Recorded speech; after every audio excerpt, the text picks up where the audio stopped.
dee kolkaa ma museum baan ka dhignaa oo taariikhdii magaalada miyaan dhowrnaa mise waan burburinaa አገልግሎቱን እስከ መጨረሻ ድረስ እንዲሰጥ ምኞታችን ነው አደራም የምንለው እሱ ነው maanta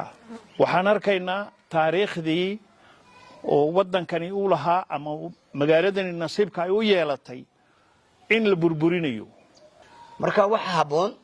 waxa jira ayaa wax lagu daraa oo la qurxiyaa wixii meeshii jirayba ummadda amba jiilka soo socda looga tagaa lama baabi'iyo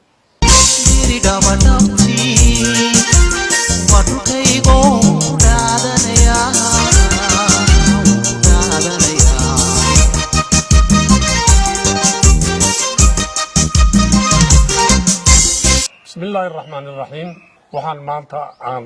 u soo fadhiisano ka hadlaynaa taariikhdii diridhabe oo arkayno in burbur lagu samaynayo dee waxa diridhabe horta maxay ahayd siday ku timid diridhabe inay asaasanto waxay ku asaasantay waa shamandafeerkii shamandafeerkanow heshiis baa lagu galay si uu xadiidkan u dhismo oo Djibouti ilaa Adsaaba loo geeyo heshiiska laba nooc buu ahaa Francis kolna wuxuu la soo heshiiyay Menelik oo isagu waqtiga dhulkan aan faraa ku hayn iyo wuxuu la heshiiyay Soomaalidii deganayd wadadan xadiidku marayo waxa lagu talagalay xadiidka in Djibouti ilaa iyo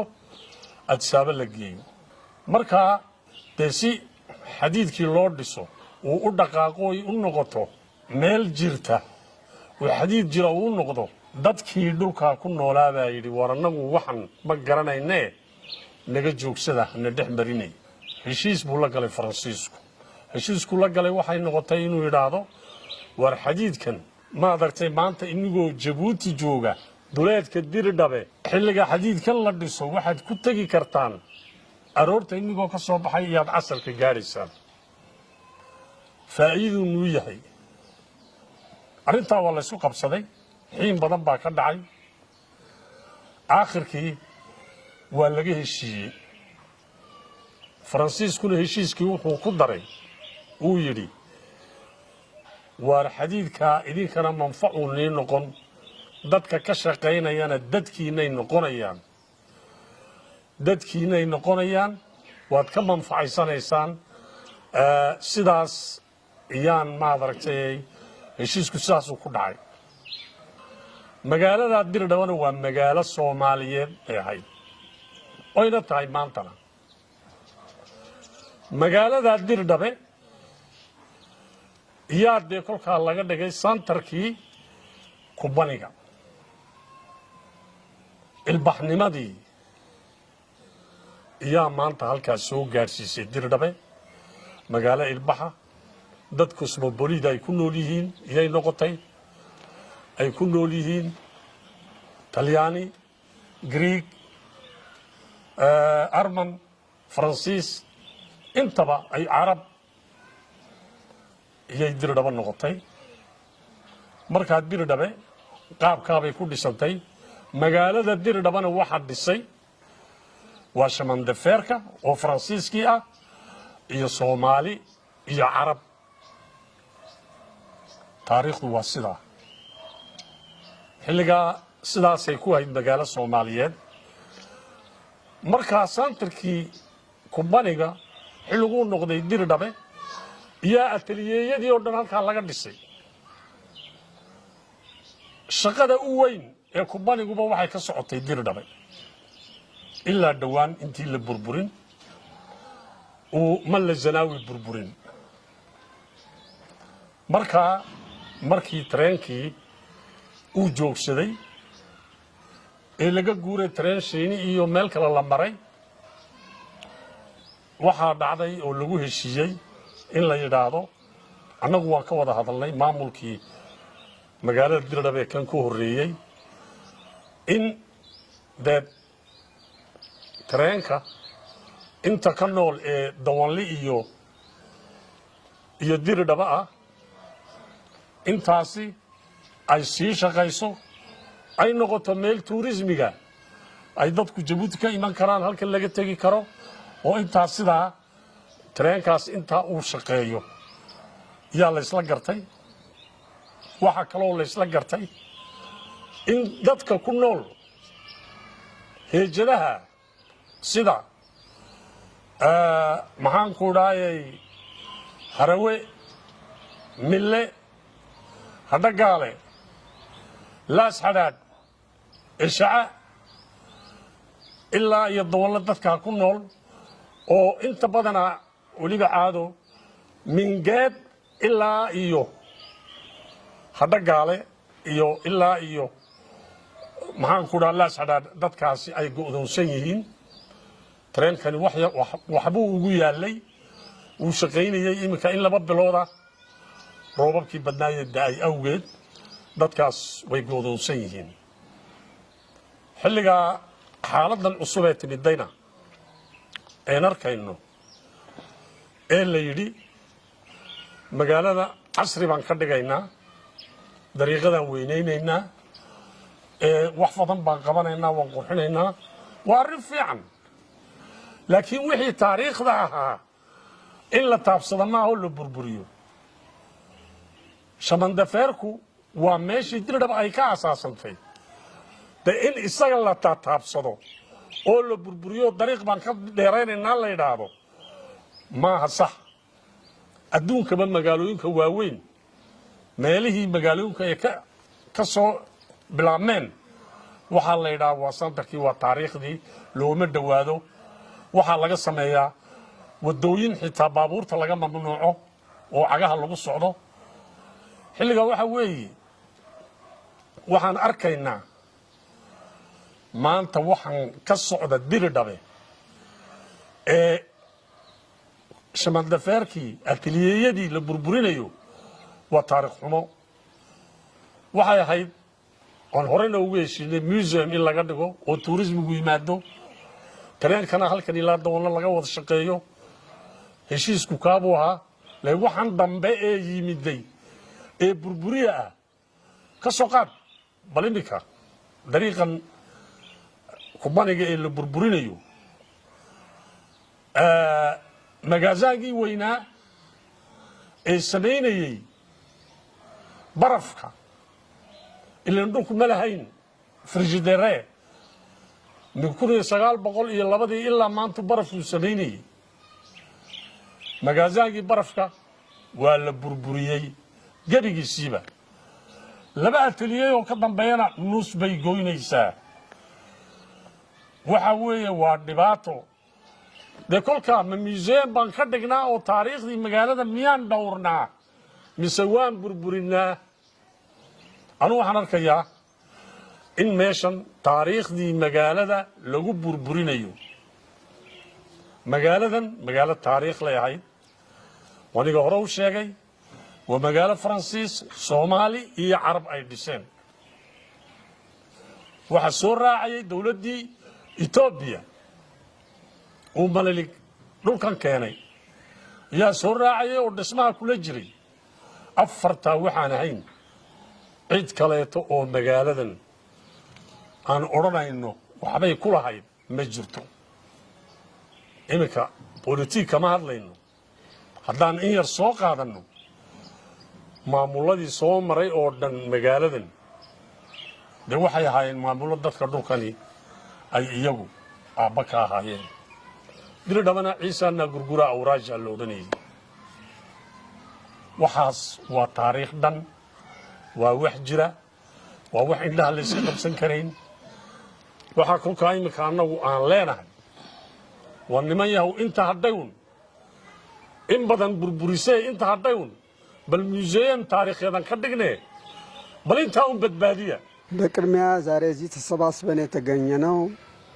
ለውዲቷ ድሬዳዋ ከተማ አመሳሰረቷን ለመግለጽ ነው። ድሬዳዋ የተመሰረተችው ከባቡሩ ጋራ ነው። ድሬዳዋ የተመሰረተችው ለ14ቱም ክፍለ ሀገር እምብርት ሆና ነው። የአንድ ሀገር ልማት ሁሉም ሰው ተጠቃሚ ነው። እኛም ድሬዳዋ በመልማቷ በጣም እንደሰታለን። ታሪኳ ግን ለትውልድ እንዲቆይ እንፈልጋለን። ማለት ምድር ባቡር የሚያስፈልገው ተወዞ የሚቀረው አካል በስነ ስርዓት ተገንብቶ ስራውን እንዲሰራ እንደ ሚዚየም እንዲቆጠር ምኞታችን ነው። ያ ልማት ደግሞ ጠቃሚም ሆኖ የውጭም ኢንቨስተር የሀገሪቱም ተወላጆች ባቡርን መጥተው ያዩታል። በዓለም ውስጥ እንደምናየው 3 አይነት ባቡር አለ። የዲዜል ባቡር አለ፣ የኤሌክትሪክ ባቡር አለ፣ ሜትሮ አለ። ስለዚህ ለታሪክ እንዲቀመጥ የሁላችንም ፍላጎት ሆኖ እድገቷንም ምኞታችን ነው። አደራ የምንለው ይሄንን ነው። ከድሬዳዋ ደወሌ ድረስ ያለው ህብረተሰብ ሲመሰረት አብሮ የተመሰረተ ነው። ከደወሌ አይሻ፣ ላሳራት፣ አዲጋላ፣ ሜሎ፣ ሀረዋ፣ ሽኒሌ እነዚህ ከተሞች ናቸው። በእነዚህ መሃል ደግሞ ደረቅ ጣቢያዎች አሉ። ባቡሩ ሲመሰረት አብሮ ተመስርቶ የመጣ እስካሁን ድረስ የሚጠቀሙ ናቸው። ወደ ላይ መስመር ከድሬዳዋ እስከ አዲስ አበባም እንዲሁ ነው። የላይኛው መስመር ግን ያንዳንዱ ጣቢያ በሙሉ አጠገቡ እስፋልት የመኪና አለ። ይሄኛው ግን ብሔረሰብ የለውም። ስለዚህ አገልግሎቱን እስከ መጨረሻ ድረስ እንዲሰጥ ምኞታችን ነው። አደራም የምንለው እሱ ነው። magacaygu cabdi cusmaano maanta waxa isku kaaya keenay halkan aanu fadhino waxa weeyaan raajelo aan ka qabno waxaan nahay dadkii Shamatafeerka lagu soo koriyay maadaama wixii nagu soo koriyay maanta la burburinayo taas darteed baan sugo imanay inaan ka hadalno waxa weeyaan Shamatafeerku wuxuu ahaa aas-aaskii magaaladani inay dhisanto ay magaalo noqoto isaga kow u ahaa maadaama uu kow ahaa waxa uu noqotay meeshii xadaaradda halkan maartay ay ku dhaaftay ayaan ay u yeelatay Addis Ababa ayna helin Djibouti ayna helin ateliyeegi meesha ugu weynaayo Shamatafeerka lafdabarkiisii baa laga dhigay halkani maanta waxaan arkaynaa wixii hal sidaas ahay magaaladani inay aasaasanto kow oo halka ay ka bilaabantay ah in la burburinayo marka waxaan leenahay war waxani wax taariikh weeyaan adduunka waxa lagu xisaabtama taariikh aqalkaasi waqtiga waa la dhisay intaas uu jiray waxa jira halkan intaas ay ahayd baa lagu xisaabtama maanta waxaan arkaynaa taariikhdii oo wadankani uu lahaa ama magaaladani nasiibka ay u yeelatay in la burburinayo taasaan leenahay maanta war waxaasi nama qabatee waxani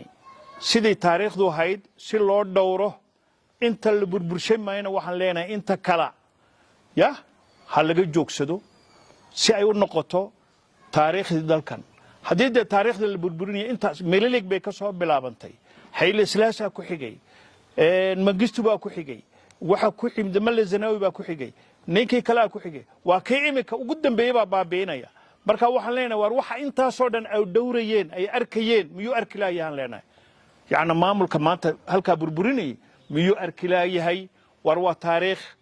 qof malihin hebel malihin kani kalimaha waxa weyn waa taariikh halkani ay magaaladani leedahay magaalada ninka inuu qurxiyo doonay de waa inuu wixii taariikh lahaayeen uu meel u xafido meel u dhigo marka waxaan leenahay waa laga fiican yahay maanta sidan wax loo burburinayo waa laga fiican yahay ma waxaan nidhaahnaa taariikhdii baa la burburinayaa la baabi'inayaa magaalana waa la qurxinayaa labadaas meel ma wada degaan magaalada haddii la qurxinayo oo meelo kale la qurxinayo fool xuniba way jirtaay hal la qurxiyo quruxdu waa wax la soo jiita dadka magaaladaasi waxay ku caan ahayd amba ay ku maamusnayd wadadii dhabbada tareenka ee isku xidhaysay dalka Djibouti iyo Ethiopia halkana waxay ahayd nuxur meel la xisuudeersado lagu kulmo wax laga kala diray halkan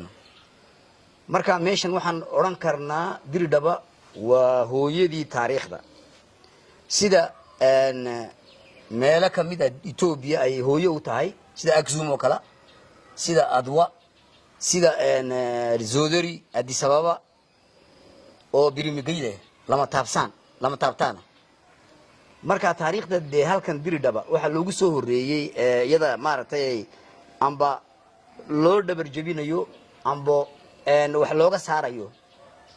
dadkii dhulkan ku noolaa way fahmi laayeen taariikhda waxa soo dhameeyay aadan allaali iyo cabdi baa soo dhameeyay laakiin tareenkani wuxuu ahaa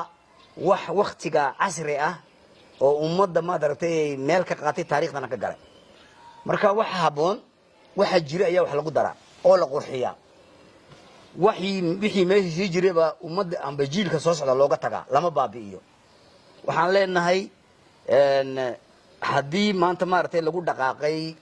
magaalada diridhaba meelo ka mid ah oo birimageyda ah waxaan leenahay haddii ha laga foojignaado ha laga joogsado yaana lagu sii talax tegin diridhaba dhabtii